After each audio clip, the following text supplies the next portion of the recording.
은혜 받을 하나님의 말씀은 마태복음 28장 18절에서부터 20절까지 말씀입니다. 신약성경 52면에 있습니다. 한 절씩 교독하겠습니다. 제가 18절 읽습니다. 예수께서 나와 말씀하여 이르시되 하늘과 땅의 모든 권세를 내게 주셨으니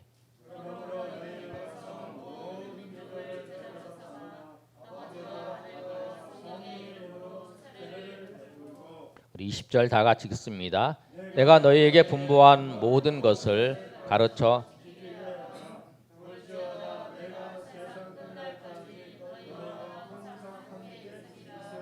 하시니라. 아멘. 마태복음 28장에 우리 오늘 본문의 말씀은 너무나 잘 아시는 말씀이에요. 저도 이 본문의 말씀을 가지고 여러 번 설교를 했습니다. 본문의 말씀은 예수님의 지상 명령이에요. 예수님의 지상 명령이어서 예수님의 명령 중에서 우리가 꼭 지켜야 될 명령. 사모님, 꼭 지켜야 될 명령인데 이 명령을 우리에게 주신 것뿐만 아니라 교회 우리 모두에게 주신 그 명령의 말씀이에요. 그리고 우리가 이 명령은 지키든지 안 지키든지 할 수 있는 게 아니라 우리 모두가 꼭 지켜야 될 그 말씀이 예수님의 지상 명령이에요. 예수님께서 부활하신 후에 제자들에게 나타나셔서 내가 갈릴리로 가겠다.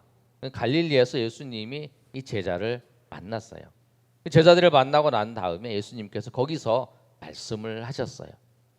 뭐라고 말씀을 하셨냐면 오늘 말씀이 그 말씀이에요. 18절에 예수님께서 말씀한 하늘과 땅의 모든 권세를 내게 주셨으니 그러므로 너희는 가서 모든 민족을 제자로 삼아 아버지와 아들과 성령의 이름으로 세례를 베풀고 내가 너희에게 분부한 모든 것을 가르쳐 지키게 하라. 볼지어다 내가 세상 끝날까지 너희와 항상 함께 있으리라. 이 말씀을 하셨어요.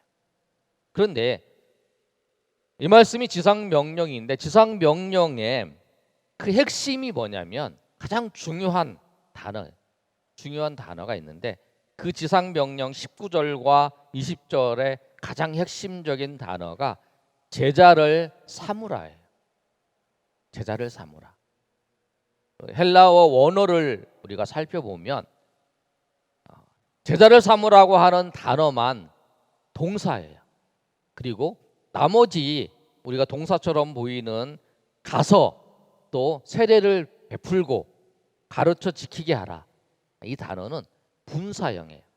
동사를 그 두 동사를 이루기 위해서 하는 분사형, 보조적인 거죠. 그러니까 예수님의 이 지상 명령의 핵심은 제자를 삼으라는 거예요. 그리고 제자를 삼기 위해서 어떻게 하냐? 가서 이제 전도를 하는 거죠. 그 다음에 전도하면 당연히 세례를 베풀고 그 다음에 가르쳐 지키게 하는 거예요. 그러니까 제자를 삼는 것을 어떻게 하냐면 가서 전도해서 그 전도한 사람이 가르쳐 예수님의 말씀을 배울 뿐만 아니라 지키게 하는 데까지 지키는 데까지 하는 거 그것을 제자를 삼는 거예요. 그 일을 통해서 제자를 삼는 거예요. 그런데 오늘 이 지상 명령 제자를 삼으라라고 말씀하는데 이 제자가 무엇인가 한번 생각해보는 시간 됐으면 좋겠습니다. 예수님이 지상 명령은 첫 번째로 제자를 삼으라예요. 우리 다 같이 따라하겠습니다. 시작. 지상 명령은 제자를 삼으라. 제자를 삼으라. 근데 모든 민족으로 제자를 삼으라 했는데 제자는 무엇이냐면 스승이 있어야 돼요. 스승과 제자 이렇게 있잖아요. 지금처럼 스승과 제자가 아니라 그 전에 완전히 정말 그 밀접한 관계가 되는 거죠. 랍비와 따르는 제자 이렇게 되는 거죠. 스승과 제자.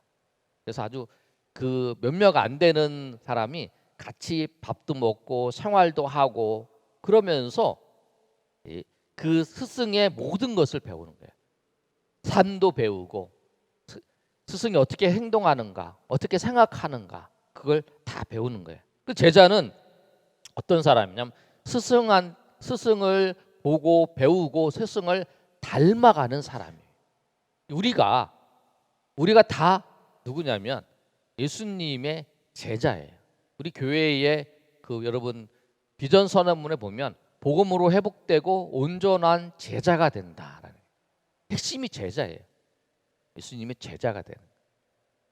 그런데 그 예수님을 본받는 거잖아요. 그런데 바울 사도도 예수님을 본받으라고 말했어요. 고린도전서 11장 1절에 보면 이렇게 말씀하고 있어요. 우리 한번 읽어볼까요? 시작. 내가 그리스도를 본받는 자가 된 것 같이 너희는 나를 본받는 자가 되라. 아멘. 그러니까 우리가 제자가 된다라고 하는 것은 그리스도를 본받는데 누구를? 바울 사도가 자기를 본받으라고 한 이유는 뭐냐면 내가 그리스도를 본받은 것처럼 너희도 나를 본받으라라고 말씀하는 거예요. 그래서 아까 말씀한 것처럼 제자는 스승의 성품, 생각, 행동까지 닮으려고 하는 사람이고 스승의 뜻을 받들어서 섬기는 사람이 제자예요. 그런데 여러분 성경을 좀 자세히 읽어보신 분들은 제자라고 하는 성경의 단어를 이렇게 검색만 해보시면 예수님이 사역했던 그 사역의 그 기록들을 기록했던 사복음서에 예수님의 제자라는 단어가 나와요. 예수님의 제자들도 나오고 그리고 어디까지 나오냐면 사도행전에서도 예수님의 제자 그 다음에 그 제자들이 또 제자를 세우는 그런 모습들이 나와요. 그러나 서신서에 가면 제자라고 하는 단어가 안 나와요. 그런데 그 제자라고 하는 단어가 어떤 단어로 나오냐면 완전한 자, 온전한 자 이렇게 나와요. 골로새서 1장 28절의 말씀을 보면 이렇게 기록되어 있어요.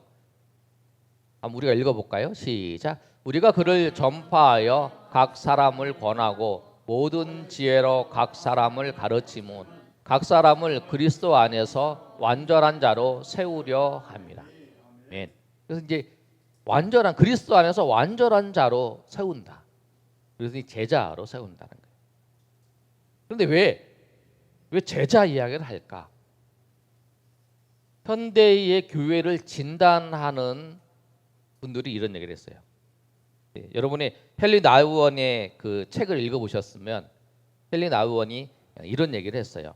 오늘날 예수를 믿는 우리에게 가장 큰 도전은 우리 스스로가 자신이 살아있는 작은 예수라고 말할 수 있어야 한다. 그러니까 우리의 도전이 뭐냐면 이 얘기예요. 우리의 도전은 내가 스스로 살아있는 작은 예수라고 말할 수 있어야 된다는 거예요. 그런데 이 도전을 넘어서지 못하기 때문에 교회는 혹독한 대가를 치르고 있다. 특히 제자의 삶과 무관하게 살아가는 사람들 때문에 교회는 큰 고통을 겪고 있다. 이렇게 얘기를 합니다. 한국 교회뿐만 아니라 나우엔이 얘기한 거는 이제 미국과 주변에 이제 그 나라죠. 그런데 하버드 대학교 나왔던 학자니까. 근데 이분이 봤을 때에 한국 교회뿐만 아니라 모든 교회가 보니까 교회 문제가 생기는 거 그리고 그 사람들의 교회에 또 어려움이 큰 고통을 당하는 건 뭐냐면 예수 믿는 사람들이 제자의 삶을 살아가지 못하기 때문에 그렇다는 거예요. 그리고 또 뭐라고 얘기하냐면 교회의 문제는 제자들 작은 예수의 삶을 사는 사람들이 없기 때문이다. 교회의 문제는 작은 예수, 그러니까 제자의 삶을 살아가는 사람들이 없기 때문에 교회가 문제가 생긴다. 그래서 문제가 생기고 그 문제가 크게 작용해서 교회에 큰 고통을 주는 것이다라고 말하고 있다는 거예요. 예수님을 닮은 작은 제자, 예수님의 제자, 그런 삶을 살아가는 사람이 없기 때문에 그렇다라고 하는 거예요. 그러면 어떤 사람이 제자의 삶을 사는 사람인가? 두 번째 우리 한번 살펴보겠습니다. 어떤 사람이 제자의 삶을 사는 사람이냐면 제자의 삶은 섬김과 전도예요. 전도는 영혼에 대한 구원이죠. 그게 제자의 삶의 모습이에요. 예수님께서 오셔서 보여주셨어요. 이 섬김은 뭐냐면 삶이에요. 삶에서 예수님께서 삶을 살 때에 정말 섬기는 모습으로 보이셨어요. 하나님이신 그분이 사람이 되어서 낮아지셨어요. 그리고 낮아지신 그분이 사람이 되어서 사람들에게 섬김을 받으려 하시는 모습이 아니라 사람들을 섬겨주셨어요. 예수님께. 그리고 요한복음 13장에 예수님께서 어떻게 하셨냐면 그 제자들의 발을 씻겨주는 그 모습을 보이시면서 섬김의 본을 보여주셨어요.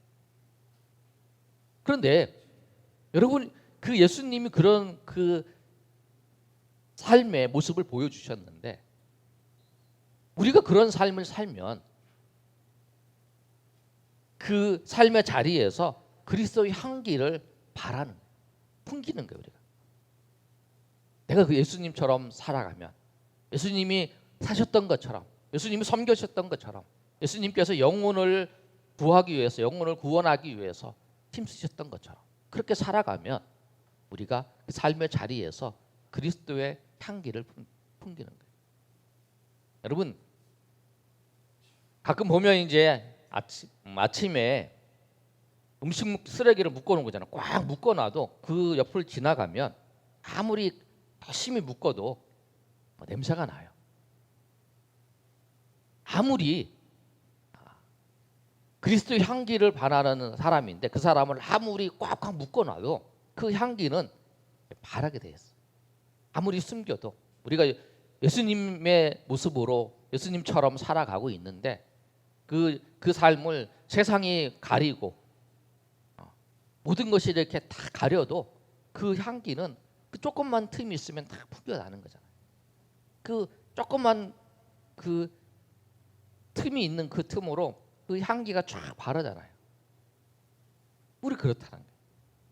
예수님의 모습으로 예수님처럼 살아간다면 우리가 섬기는, 우리가 있는 그곳에 그리스도의 향기가 풍겨나는 거예요. 예수님처럼 그렇게 섬기는 모습. 그리고 예수님이 또 하나 하신 건 뭐냐면 영혼을 구원하신 것다. 예수님이 오신 목적도 그렇습니다. 영혼을 구원하시기 위해서 예수님이 오셨어요. 마가복음 10장 45절의 말씀을 보면 이렇게 기록되어 있습니다. 인자가 온 것은 섬김을 받으려 함이 아니라 도리어 섬기려 하고 자기 목숨을 많은 사람의 대속물로 주려 함이라 라고 말씀하고 있어요. 예수님이 인자가 오신 목적, 나를 통해서, 예수 그리스도를 통해서 많은 사람을 구원하시기 위해서 예수님이 오신 거예요. 또 누가복음 19장 10절에 예수님께서 이제 그 말씀을 하셨어요. 인자가 온 목적을 말씀하십니다. 삭개오와의 대화 속에서 삭개오를 구원하시기 위해서 예수님 삭개오 집에 들어가시잖아요. 그때 이제 하신 말씀이에요. 우리 한번 읽어볼까요? 시작. 인자가 온 것은 잃어버린 자를 찾아 구원하려 함이니라. 아멘. 인자가 오신 목적도 잃어버린 자를 구원하러 오셨다라고 말씀합니다. 예수님이 오신 목적은 구원하러 오신 거예요. 예수님이 섬기러 오신 목적도 뭐냐면 구원하시기 위해서, 영혼을 구원하시기 위해서, 그 잃어버린 영을 찾기 위해서 오신 거죠. 그거죠. 예수님의 궁극적인 목적은 구원하시기 위해서 오신 거예요. 그래서 이 제자를 삼으라라고 하는 말씀을 좀 더 간단하게 얘기하면 사람들은 그게 우리에게 주신 전도 명령이라고 말씀해요. 그 말씀 맞죠? 그렇게 섬기는 목적도 구원하기 위해서, 그 영혼을 구원하기 위해서 섬기는 거죠. 그런데 삶의 자리에서 우리가 누구처럼? 예수님처럼 섬겨야 된다는 거죠. 우리가 섬기는 목적도 구원하기 위해서예요. 섬기는 그 이유도 예수님께서 하셨던 것처럼, 그리고 우리가 성도를 섬기는 것도, 섬기는 그 모습도. 그런데 제가 이 우리의 삶에서 두 가지가 여러분 꼭 있어야 돼요. 섬김과 제자의 삶을 살면 섬김과 영혼을 사랑하는 마음, 전도죠. 섬김과 전도였어요. 당장 내가 전도를 못하죠. 그 영혼을 위해서 기도하는 것도 참. 그런데 이것이 두 개가 그 균형을 잘 이루어야 돼요. 그림 하나 보여주세요. 제가 그림 하나를 준비했는데, 자동차를 보면 이 자동차에 바퀴가 두 개가 있어요. 바퀴가 두 개가 있죠. 바퀴가 두 개가 있는데 하나의 이제 예를 들어 제가 설명하면 하나는 우리가 이제 그 섬김이고 하나는 전도예요. 구원, 영혼을 사랑하는. 하나의 한쪽만 움직이면 만약에 섬김은 잘해. 근데 영혼에 대해서 관심이 없어. 그럼 가만히 있으면 이 섬김을 잘 막 움직이면 어떻게 돼요? 자동차가 한 방 오른쪽으로만 빙 도는 거 이렇게. 그렇죠? 그렇잖아요. 그리고 만약에 이 사람은 섬김은 안 해. 그리고 이 사람은 영혼에 대해서 관심이 많고 전도를 열심히 해. 그러면 한쪽만 이렇게 도는 거예요. 이렇게. 두 가지를 균형을 해요. 정말 예수님처럼 겸손하게. 저기 보니까 열심히 섬기는 사람들은 영혼에 대해 관심이 없고 또 열심히 영혼에 대해서 관심을 가지고 전도하고 이런 사람들은 약간 섬기는 데는 또 잘 못하시는 그런 경우도 있더라고요. 이 균형을 잘 맞춰야 돼요. 균형. 그래야 앞으로 이렇게 갈 수 있어.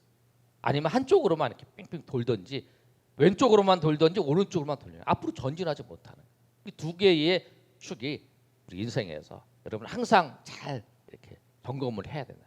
내가 정말 잘 섬기고 있는 예수님처럼 섬기고 있는 예수님처럼 말하고 예수님처럼 생각하고 예수님처럼 섬기고 있는지. 그래서 예전에 그런 거 있잖아요. 과연 삶의 자리에서 이때 예수님이시면 어떻게 하셨을까? 그 예수님처럼 섬기기 위해서 그런 거죠. 이럴 때 이런 일이 나에게 있었을 때 예수님이시라면 예수님도 이런 똑같은 일을 겪으셨을 때 예수님이라면 어떻게 하셨을까?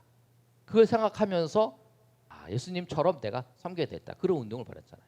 그리고 전도하는. 그러니까 이제 그게 두 개가 균형을 이루어야 돼. 섬기지도 않고 나는 영혼에 대한 관심도 없고 내가 두 개의 균형을 잘 이루어서 하는 사람이 제자의 삶을 사는 거예요. 근데 섬김도 다 영혼을 보는 거야. 그런데 이 두 가지를 균형을 잘 이루기 위해서 필요한 게 있어요.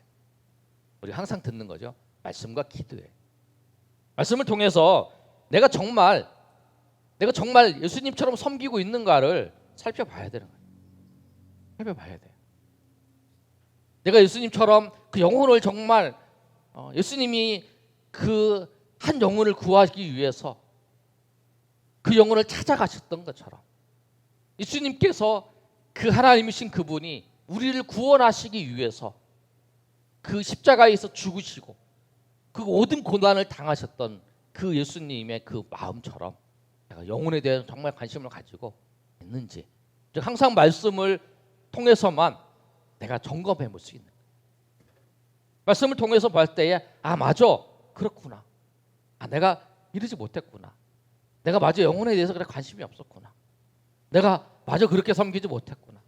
내가 오히려 섬김을 받으려고 했고 왜 나 안 섬겨주지? 나를 왜 몰라주지? 그런 거에 대한 더 관심이 있었구나. 우리가 다른 사람을 보면 자기를 점검할 수 없어요.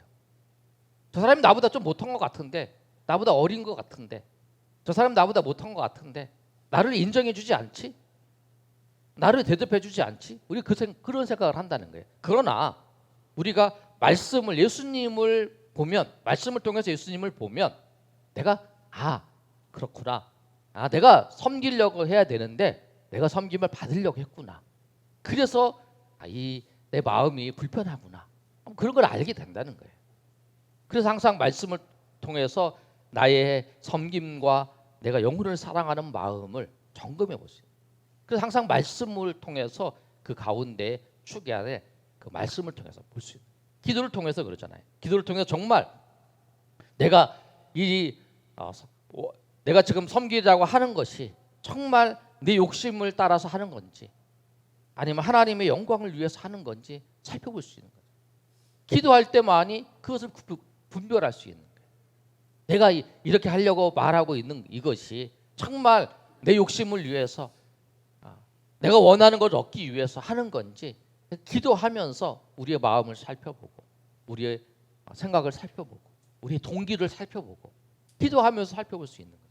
그러니까 말씀과 기도를 통해서 우리가 정말 이 두 축이 잘 돌아갈 수 있도록 해야 된다. 그래서 내가 말씀과 기도를 통해서 섬김과 그다음에 영혼을 사랑하는 그 마음을 그 중심을 탁 잡고 한 걸음 한 걸음 걸어가는 그것이 제자의 삶이에요. 그 삶을 살면 그리스도 향기가 그리스도 향내가 풍겨나는 거예요. 그 사람들이 없기 때문에 왜 문제가 생겨요. 한 사람이라도 그런 마음을 가져요. 정말 우리가 저도 주님을 닮아가는 삶을 살려고 노력을 하는 거죠. 여러분도 그런 노력이 있어요. 노력을 하는 걸 통해서 주님의 향내가 주님의 그리스도의 향기가 우리 삶을 통해서 발현되고 나타나는 거죠. 그러면 우리가 어떻게 제자의 삶을 살 수 있을까? 세 번째로 말씀을 보면 제자의 삶은 훈련을 통해서 이루어지는 거예요. 훈련을 통해서 내가 훈련을 해야 돼. 오늘 말씀을 보면 20절에 뭐라고 말씀하고 있냐면 우리가 제자를 삼는 것에 가서 전도를 하고 세례 주는 것까지 연결되잖아요. 그 다음에 가르쳐 지키게 한다 그랬잖아요. 가르쳐 지키게 하는 것이 훈련이에요. 근데 가르치는 거는 그냥 이렇게 하세요 하면 돼요. 지키게 한다는 건 뭐냐면 이 사람이 하는가 안 하는가 그것을 가르쳐 확인하고 이렇게 이 사람이 그 못하면 이야기해주고 하는 게 지키게 하는 거예요.